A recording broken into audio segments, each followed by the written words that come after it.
ஆண்டவராகிய இயேசு கிறிஸ்துவின் நாமத்தினாலே உங்கள் யாவருக்கும் என்னுடைய அன்பின் வாழ்த்துக்கள். பிரியமானவர்களே, 1 பேதுருவின் புத்தகம் 3ஆம் அதிகாரத்திலே 3வது வசனத்திலிருந்து 6வது வசனம் வரை நான் உங்களுக்காக வாசிக்கிறேன். அந்த பகுதியிலே கொடுக்கப்பட்டிருக்கிற வேத போதனைகளை நாம் இந்த நாளிலே முறையாய் கற்றுக்கொள்ள போகிறோம். 1 பேதுருவின் புத்தகம் 3ஆம் அதிகாரம் 3வது வசனத்திலிருந்து 6வது வசனம் வரை நான் உங்களுக்காக வாசிக்கிறேன். மயிரை பின்னி பொன் ஆபரணங்களை அணிந்து உயர்ந்த வஸ்திரங்களை உடுத்தி கொள்ளுதலாகிய புறம்பான அலங்கரிப்பு உங்களுக்கு அலங்காரமாயிராமல் அழியாத அலங்கரிப்பாயிருக்கிற சாந்தமும் அமைதலும் உள்ள ஆவியாகிய இருதயத்தில் மறைந்திருக்கிற குணமே உங்களுக்கு அலங்காரமாய் இருக்க கடவுது. அதுவே தேவனுடைய பார்வையில் விலையேற பெற்றது. இப்படியே பூர்வத்தில் தேவனிடத்தில் நம்பிக்கையாயிருந்த பரிசுத்த ஸ்திரீகளும் தங்களை புருஷர்களுக்கு கீழ்ப்படிந்து தங்களை அலங்கரித்தார்கள். அந்தபடியே சாராள் ஆபிரகாமை ஆண்டவன் என்று சொல்லி அவனுக்கு கீழ்ப்படிந்திருந்தாள். நீங்கள் நன்மை செய்து ஒரு ஆபத்துக்கும் பயப்படாதிருந்தீர்களானால் அவளுக்கு பிள்ளைகளாய் இருப்பீர்கள். இந்த வசனங்கள் நம்ம கற்றுத்தருகிற சில ஆவிக்குரிய காரியங்களை நாம் கற்றுக்கொள்வதற்கு முன்பு வெளியரங்கமாய் இந்த பகுதியை பார்த்தால் தவறான எண்ணங்கள் பல நேரங்களிலே வருகிறதை பார்க்கிறோம். சில சபை பிரிவுகள் கூட இந்த வசனத்தை தவறாய் கையாளுகிறதை பார்க்கிறோம். மயிரை பின்னி பொன் ஆபரணங்களை அணிந்து உயர்ந்த வஸ்திரங்களை உடுத்தி கொள்ளுதலாகிய புறம்பான அலங்கரிப்பு உங்களுக்கு அலங்காரமாய் இராமல். இதை பிடித்து கொண்டு நகை அணியக்கூடாது, கலர் சேலை கட்டக்கூடாது, வெள்ளை சேலை தான் கட்டணும், மயிரை பின்னக்கூடாது. இப்போ யாருமே முடியை பின்னுறதில்லை, எல்லாருமே அவுத்து போட்டுட்டு தான் அது ஃபேஷன் ஆகிட்டு. இப்போ ஒரு காலத்தில் சடை போட்டு தலை சீவி ரெட்டை சடை போட்டு அல்லது ஒத்த சடை போட்டு தான் அது பெண்களுடைய ஒரு காரியமாக இருந்தது. இன்றைக்கு அது எல்லாம் மாறிடுச்சு. ஆனால் அன்றைக்கும் எல்லாரும் சடை போடுற அந்த காலகட்டத்தில் இவங்க சொல்லுவாங்க, மயிரை பின்னக்கூடாது, நாங்கள் அதனால் பின்ன மாட்டோம். சில சபையில் அந்த காலத்துலேருந்தே சடை போட மாட்டாங்க. சிஸ்டர்மார் தலைமுடியை பின்னாமல் தான் வச்சுருப்பாங்க. இன்றைக்கும் அப்படி தான் இருக்காங்க. ஆனால் இந்த வசனம் அதற்காய் சொல்லப்பட்டிருக்கிறது. நம்முடைய வேத வசனங்கள் எல்லாம் எளிமையாய் நாம் விளங்கி கொள்ளும் அளவுக்கு ஆண்டவர் அவைகளை தெளிவாக நமக்கு எழுதி வைத்திருக்கிறார். சொல்றாரு, மயிரை பின்னி பொன் ஆபரணங்களை அணிந்து உயர்ந்த வஸ்திரங்களை உடுத்தி கொண்டு இதுதான் அலங்காரம், இதுதான் கடவுள் விரும்புவது என்று நீங்கள் நினைக்கக்கூடாது. அவர் இந்த அலங்காரத்தை விரும்புவதில்லை. அதுக்காக அலங்காரமே செய்யக்கூடாது அந்த அர்த்தம் இல்லை. மயிரை பின்னுதல் தவறில்லை, பொன் ஆபரணங்களை அணிதல் தவறில்லை, உயர்ந்த வஸ்திரங்கள்லாம் கடன் வாங்கி ட்ரெஸ் வாங்கக்கூடாது. உங்களுடைய குடும்ப தகுதிக்கு ஏற்ற தகுதியான வஸ்திரம் அதை நாம் அணிந்து கொள்ள வேண்டும். ஆண்டவருடைய சமூகத்திலே நாம் மகிழ்ச்சியாய் காணப்பட வேண்டும். அவர் சொல்கிற, நீ உபவாசம் இருந்தால் கூட உன் முகத்தை கழுவி உன் தலைக்கு எண்ணெய் பூசு. இன்னைக்கு தலையில் எண்ணெய் தேய்க்காத ஒரு கலாச்சாரம் மிக கேவலமாய் வந்து மேடையிலே, பிரசங்க மேடையிலே முக்காடு போட மாட்டோங்கிறாங்க, தலையை பின்ன மாட்டோங்கிறாங்க, தலைக்கு எண்ணெய் தேய்க்க மாட்டாத, அசிங்கமாக இருக்குமா? பைபிள் சொல்லுது உன் தலைக்கு எண்ணெய் குறையாமலும். சரி, இப்படி பலர் தங்களுக்கு தெரிந்த அளவில் கொண்டு போகிறாங்க. நமக்கு அது தேவையில்லை. அந்த 3வது வசனம் 4வது வசனம் சேர்த்து படித்து பாருங்க. ஆண்டவர் 4வது வசனத்தில் ஒரு ஆவிக்குரிய மர்மத்தை நமக்கு வெளிப்படுத்துகிறார். அது கொஞ்சம் கடினமான ஒரு ஆவிக்குரிய உள்ளார்ந்த அர்த்தம். அதை எளிமையாய் விளங்கி கொள்ளணுங்கிறதுக்காக இந்த உலக பிரகாரமான காரியங்களை அவர் எடுத்து கையாளுகிறார். அந்த அலங்காரம் உங்களுக்கு அலங்காரமாக இராமல் அழியாத அலங்கரிப்பாக இருக்கிற தலைமுடி ஒருவேளை மொட்டையாயிட்டுனா அப்புறம் அதை அலங்கரிக்க முடியாது. அழியாத அலங்கரிப்புன்னு இருக்குது. அது என்ன அலங்கரிப்பு? அழியாத அலங்கரிப்பாக இருக்கிற சாந்தமும் அமைதலும் உள்ள ஆவியாகிய இருதயத்தில் மறைந்திருக்கிற குணமே உங்களுக்கு அலங்காரமாக இருக்க கடவுது. அதுவே தேவனுடைய பார்வையில் விலையேறப்பெற்றது. அழியாத அலங்கரிப்பு தேவனுடைய பார்வையிலே விலையேறப்பெற்றது. உங்களுடைய பர்சனல் கேரக்டர் அண்ட் கான்டாக்ட், குணம், சாந்த குணம், அமைதல் உள்ள குணம்.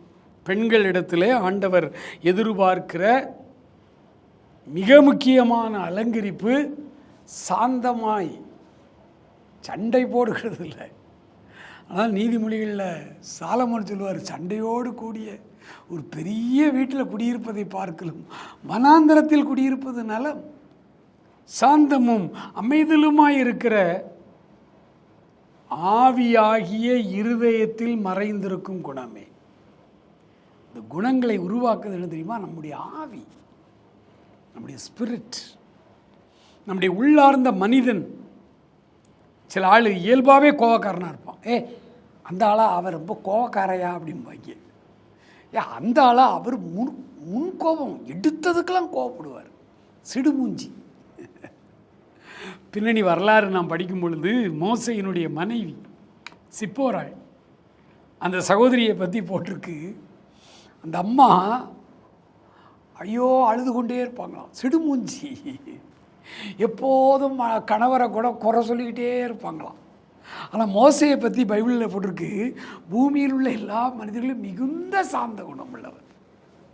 மிகுந்த சாந்த குணம் உள்ளவனுக்கு ஆண்டவர் யாரை மனைவியாக கொடுக்காரு பாருங்க. சும்மா எதுக்கெடுத்தாலும் நொய்யிட்டு இருக்கிற சகோதரியை தான் கொடுக்குறேன். ஏன்னா ஒரு இடத்துல கூட மோசே தன் மனைவியை பற்றி வாயே திறக்கல பாருங்க.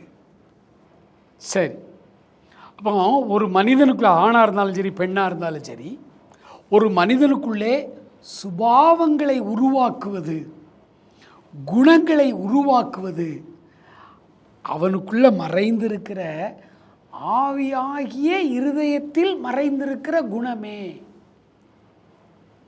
அவனுக்குள் இருக்கிற ஸ்பிரிட், அதுதான் அவனுடைய குணங்களை உருவாக்குகிறது.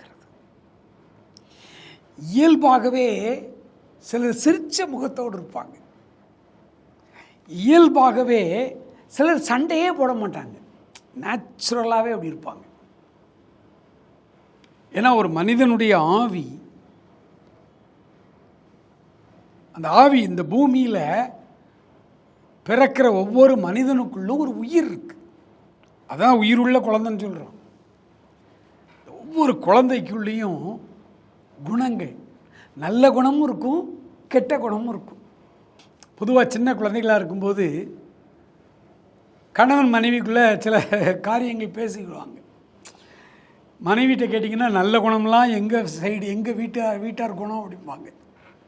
அந்த பையனுடைய கெட்ட குணம்லாம் இதெல்லாம் அப்பா வீட்டாருடைய குணம்பாங்க.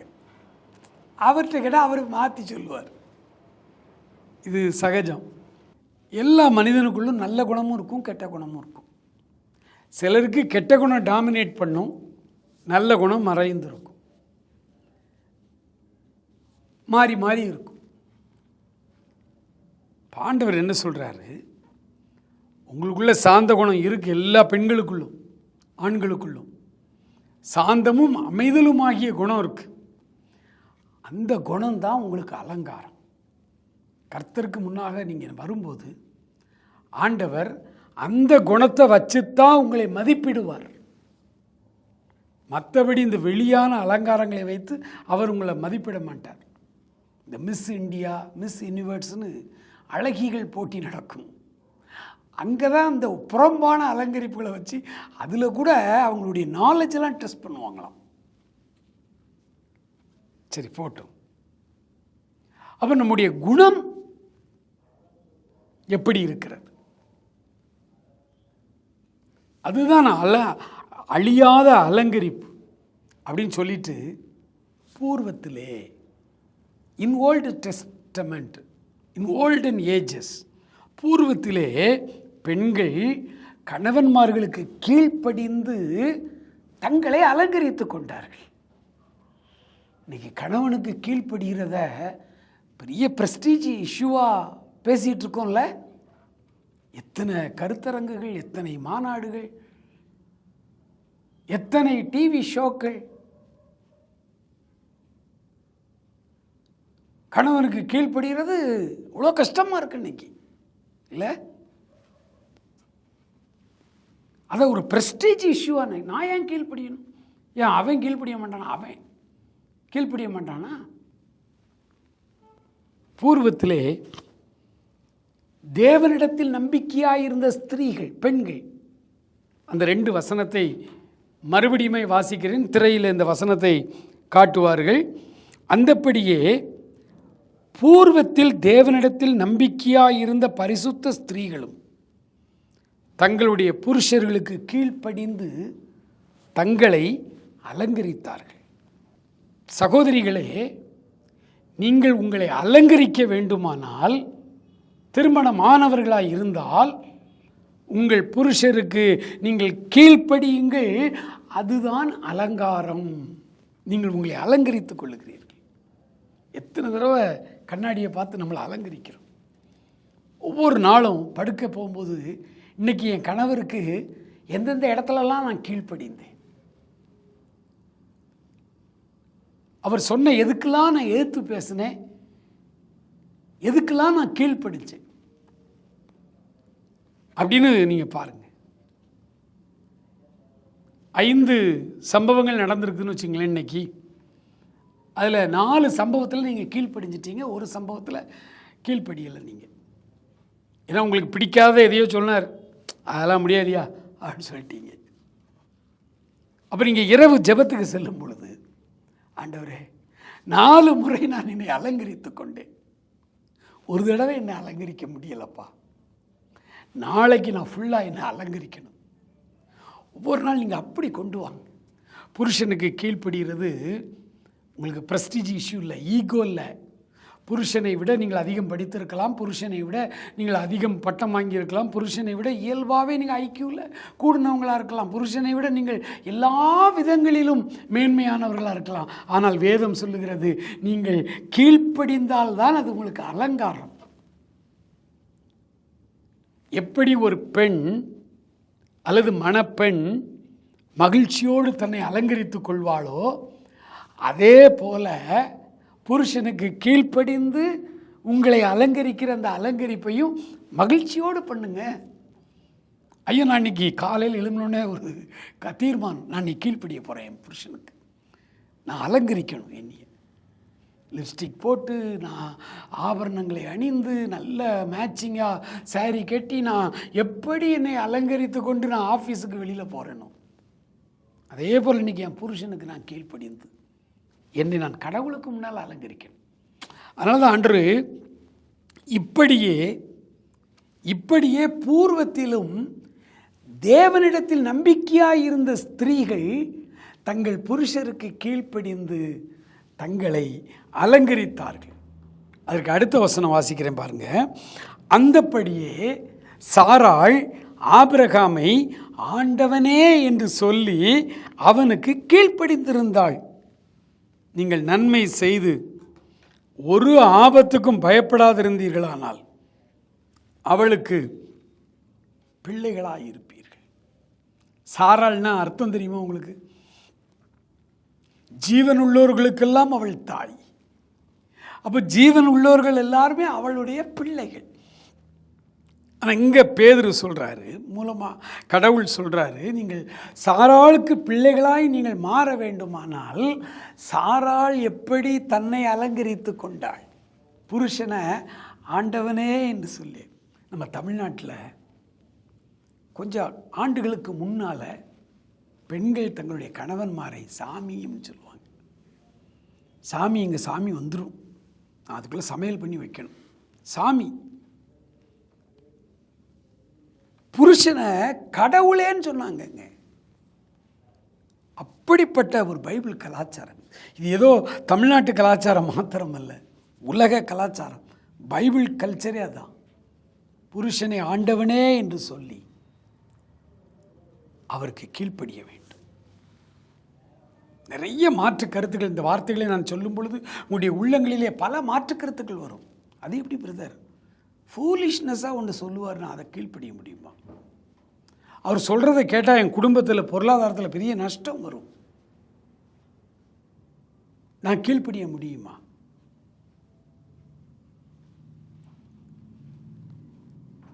பல காரியங்கள் நமக்கு வரும். ஆனால் வேதம் நமக்கு என்ன சொல்லுகிறது, அதுதான் இறுதி தீர்வு. அதுக்கெல்லாம் பதில் பைபிளில் இருக்கு. நம்ம எல்லாமே தியானிக்கலாம். ஆனால் முதலாவது ஆண்டவர் சொல்லுகிறார், சாராள் ஆபிரகாமை ஆண்டவனே என்று சொல்லி கீழ்ப்படி. ஒரு சம்பவம் நடக்குது, நான் அடிக்கடி அதை யோசித்து பார்ப்பேன். ஒரு நாள் மத்தியான வெயில், உஷ்ணம், ஒரு மரத்தடி நிழலில் ஆபிரகாம் உட்கார்ந்துருக்கார். அப்போ 3 பேர் வர்றாங்க, கடவுள் வர்றார். இவர் தெரியாது, 3 பேர் வர்றாங்க, வழிப்போக்கர்களை போல வர்றாங்க. வந்த உடனே இவர் ஓடி போய் அவர்களை வரவேற்று அதே மரத்தடியில் உட்கார வச்சுட்டு, இருங்க கொஞ்சம் கை கால் கழுவி ஆசுவாசப்படுத்தி இருங்க, உங்களுக்கு நான் உணவு சமைச்சு கொண்டு வர்றேன், சாப்பிட்டுட்டு போகலான்றாங்க. அவங்களும் 3 பேரும் சரி அப்படின்ட்டு உட்காந்துட்டாங்க. உடனே இவன் ஓடி, ஆபிரகாம் ஓடி மந்தையில் ஓடி ஒரு இளம் கண்ணுக்குட்டியை பிடிச்சிட்டு வந்து அதை அடித்து அதை இறைச்சியை கொண்டு வந்து மனைவிட்ட கொடுத்துட்டு 3 படி மாவு, கோதுமை மாவு 3 படி, கிட்டத்தட்ட ஒரு படி அப்படின்னா எத்தனை கிலோ தெரில. அப்போ 3 படி மாவுன்னா ஒரு ஹோட்டலில் இப்போல்லாம் மத்தியான உணவுக்கு ஹோட்டலில் புரோட்டாவுக்கு மாவு செய்கிற மாதிரி ஒரு பெரிய 3 படி மாவு. இந்த மாவை கொண்டு வந்து மனைவி கையில் கொடுத்து சீக்கிரமாக அந்த அடித்து இதை சமையல் பண்ணி ரெடி பண்ணி அந்த வந்திருக்காங்க விருந்தாளிகள் வந்திருக்காங்கன்னு. இன்றைக்கி சொன்னால் என்ன ஆகும்னு யோசிச்சு பாருங்க. கணவன் வீட்டார் மனைவி வீட்டார் அதெல்லாம் அந்த சப்ஜெக்டுக்குள்ளே நான் வரல. ஆனால் சாராள் ஒரு வார்த்தை தானும் புருஷனை எதிர்த்து பேசாமல் கடினமாக இந்த வேலையை செய்தாள். ஆபிரகாம் இங்கே கையை கட்டிக்கிட்டு நிற்கிறார் இந்த 3 பேருக்கு முன்னால். அதை துரிதமாய் சமையல் பண்ணி 3 படி கோதுமை மாவில் அந்த அப்பத்தை சுட்டு, அப்பம் செய்து அப்பத்தை சுட்டு அந்த இளம் கண்ணுக்குட்டியின் இறைச்சி மாம்சத்தை எடுத்து கொண்டு வந்து வந்த வழிப்போக்கர்களுக்கு கொடுத்து அவங்க சாப்பிட்டு முடிகிற வரைக்கும் காத்துக்கிட்டே இருந்தான். சாராள் கீழ்ப்படிந்தாள். நடந்த என்ன தெரியுமா, இந்த 3 பேரும் தேவ குமாரர்கள், தேவ தூதர்கள். அதில் ஒருத்தர் தான் இயேசு கிறிஸ்து. 3 பேரும் சாப்பிட்டு முடிச்சுட்டு சொல்கிறாங்க, உன் மனைவிக்கு ஒரு குழந்தையை ஆண்டவர் கொடுப்பார்ப்பா. ஒரு உற்பவ கால திட்டத்தில் நாங்கள் திரும்பவும் வரும்பொழுது உன் மனைவி ஒரு குழந்தைய வச்சிருப்பா. நம்பவே முடியாது, ஏன்னா கிளவி ஆயிட்டாங்க. சாராள் அதை கேட்குறா, உள்ளத்துக்குள் நகைத்தாள், எனக்கு எப்படியா குழந்தை பிறகு. அவள் மிகப்பெரிய ஒரு ஆசீர்வாதத்தை பெற்றுக்கொண்டாள். எப்போதுமே கிறிஸ்தவத்தில் ஆணோ பெண்ணோ கீழ்ப்படிந்தால் ஆசீர்வாதம். நீங்கள் கீழ்ப்படிந்தால் ஆசீர்வாதம். ஆகவே கணவருக்கு முற்றிலுமாய் கீழ்ப்படுகிறது தான் உங்களுக்கு அலங்காரம். அப்போ வெளி அலங்காரம் அதில் எந்த பிரச்சனையும் இல்லை. ஆனால் அதில் ஒரு சில காரியங்களில் கவனமாக இருக்கணும். உங்களை மிகைப்படுத்தி அலங்காரம் பண்ணக்கூடாது. தகுதியான வஸ்திரம், உங்கள்கிட்ட இருக்கிற நகைகள், கடன் வாங்கி நகையை போட்டுக்கிட்டு கல்யாண வீட்டுக்கு போகணும், அது தவறான பழக்கம். பல ஆயிரக்கணக்கான ரூபாய்களை செலவழித்து தான் எனக்கு மேக்கப் போடணும், அது தவறான பழக்கம். தகுதியான வஸ்திரம், தகுதியான காரியங்களை உங்களுடைய குடும்ப அந்தஸ்துக்கு தக்க நீங்கள் வாழ்வணும், அதில் உங்களை அலங்கரித்துக் கொள்வணும், அதில் எந்த தவறும் இல்லை. ஆண்டவர் பார்க்கிறது ஆவியாகிய இருதயத்தில் மறைந்திருக்கிற குணம். நம்முடைய ஆவியிலே நம்முடைய குணம் எப்படி இருக்கிறது? ஆண்டவரிடத்தில் தேவ சமூகத்திலே நாம் ஜெபிக்க போகிறோம். அவரிடத்திலே நாம் சொல்ல போகிறோம், ஆண்டவரே, நான் தகுதியானவளாய் இருக்கிறேனா? கணவருக்கு கீழ்ப்படிந்து நடப்பதை அது எனக்கு என்னுடைய அலங்காரம் என்று அதை மகிழ்ச்சியாய் நான் எடுத்துக்கொள்ளுகிறேனா, அல்லது அதை ஈகோவாய் பார்க்கிறேனா? நான் ஏன் இவனுக்கு கீழ்ப்படிய வேண்டும், கணவனுக்கு நான் கீழ்ப்படிய வேண்டும் என்கிற அப்படி ஒரு மனோபாவம் என்னிடத்தில் இருக்கிறதா? நான் எப்படிப்பட்ட பெண்ணாய் இருக்கிறேன்? பூர்வத்திலே சாராள் தன் கணவருக்கு கீழ்ப்படிந்து வாழ்ந்தது போல ஆண்டவருடைய வேத வசனம் சொல்லுகிறது. மனைவிகள் முற்றுமுடிய உங்கள் கணவருக்கு கீழ்ப்படிந்து, கர்த்தருக்குள் கீழ்ப்படிந்து உங்களை அலங்கரித்துக் கொள்ள இன்றைக்கு ஒரு தீர்மானம் விடுங்கள். ஆண்டவரே, புறம்பான அலங்கரிப்பிலே சிறந்த கவனம் செலுத்துகிறேன், அதை மகிழ்ச்சியாய் எண்ணுகிறேன். அதே போல உள்ளான அழியாத அலங்கரிப்பு, உம்முடைய பார்வைக்கு விலையேறப்பெற்ற அலங்கரிப்பாய் இருக்கிற இந்த அலங்கரிப்பையும் மகிழ்ச்சியோடு நான் செய்வதற்கு என்னை முழுமையாய் அர்ப்பணிக்கிறேன் ஆண்டவரே என்று சொல்லி ஆண்டவரிடத்திலே உங்களை முழுமையாய் தருவீங்களா? இப்பொழுது நாம் ஆண்டவரிடத்திலே ஒப்பு கொடுத்து ஜெபம் பண்ணுவோம். அன்பு நிறைந்த பரலோக பிதாவே, இந்த அருமையான வேலைக்காக நன்றியோடு உம்மை நாங்கள் துதிக்கிறோம், ஸ்தோத்தரிக்கிறோம். அப்பா, கிருபை நிறைந்த நல்ல ஆண்டவரே, எங்களுக்கு இந்த உலகம் பல தவறான காரியங்களை கற்றுக் கொடுத்திருக்கிறது. குடும்ப வாழ்க்கையை குறித்து என்னை சுற்றி உள்ளவர்கள் கூட எனக்கு பல தவறான தகவல்களை கொடுத்து என்னை தவறாய் நடத்துகிறார்கள். அப்பா, வேதாகமம் ஒன்றுதான் என் குடும்ப வாழ்வுக்கு சரியான பாதையை காட்டுகிறது என்று நான் இன்றைக்கு கற்றுக்கொண்டேன். ஆண்டவரே, பூர்வத்திலே ஸ்திரீகள் ஆண்டவரிடத்திலே நம்பிக்கையாய் இருந்தவர்கள் தங்கள் புருஷருக்கு கீழ்ப்படிந்து தங்களை அலங்கரித்துக் கொண்டார்கள். அதுதான் அழியாத அலங்கரிப்பு. புறம்பான அலங்கரிப்பு வேஷங்கள் கொஞ்ச நாள்ல ஒளிந்து போகும். அழியாத அலங்கரிப்பாய் இருக்கிற சாந்தமும் அமைதலும் உள்ள ஆவியாகிய இருதயத்தில் மறைந்திருக்கிற குணத்தை எங்களுக்கு தாரும். எங்களுக்குள் இருக்கிற அந்த சாந்த குணம், எங்களுக்குள் இருக்கிற அந்த அமைதலின் ஆவி, ஆண்டவரே, எங்களுக்கு வெளியே கடந்து வர உதவி செய்தருள். எங்கள் குடும்ப வாழ்க்கையிலே நாங்கள் மகிழ்ச்சியோடு கணவருக்கு கீழ்ப்படிவதை மிகுந்த மகிழ்ச்சியோடு நாங்கள் செய்வதற்கு அது எங்களுக்கு பிடித்தமான ஒரு அலங்கரிப்பாய் மாற வேண்டும் என்று நாங்கள் மன்றாடுகிறோம்.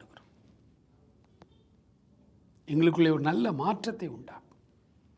எங்கள் குடும்ப வாழ்விலே ஒரு பெரிய அமைதலையும் ஒரு சாந்தத்தையும் ஆண்டவரே ஒரு மகிழ்ச்சியையும் உருவாக்கும்.